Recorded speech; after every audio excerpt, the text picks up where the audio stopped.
This cache of materials from Otto Frank is of truly, truly remarkably important historical value. These were letters that Otto Frank sent for the purpose of gaining safety for his family. But he wasn't alone in this. He was among all of the other millions of people who were sending letters to the American government to be allowed in. The very first letter was a letter from Otto Frank to Nathan Strauss, and he wants him to know that the conditions are so bad that he's turning to him for help. Otto tried to escape, and he had correspondence with friends of his, and they tried everything they could to get Otto and the family out of Holland. But it's letter after letter, turn down after turn down, that's so disheartening. It's the realization that Otto Frank comes to that he is doomed. Many Jewish people tried to get visas, and it was so difficult. And then the countries refused. So most people didn't get any permission to leave.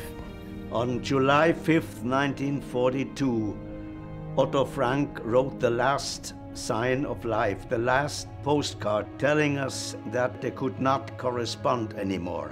And we knew that they went into hiding, and that was the beginning of the end.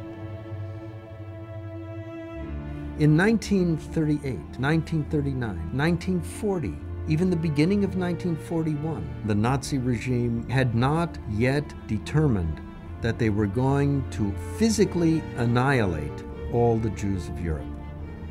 These are the years in which many of these letters are being written.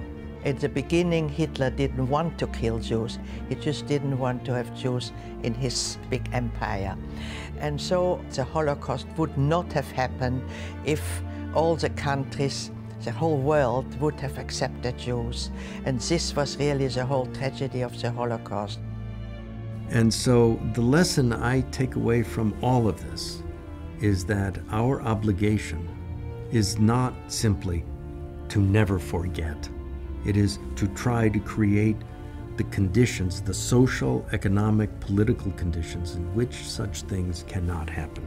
And this is why it is so important to educate young people, because they will be our future, how dangerous the period was.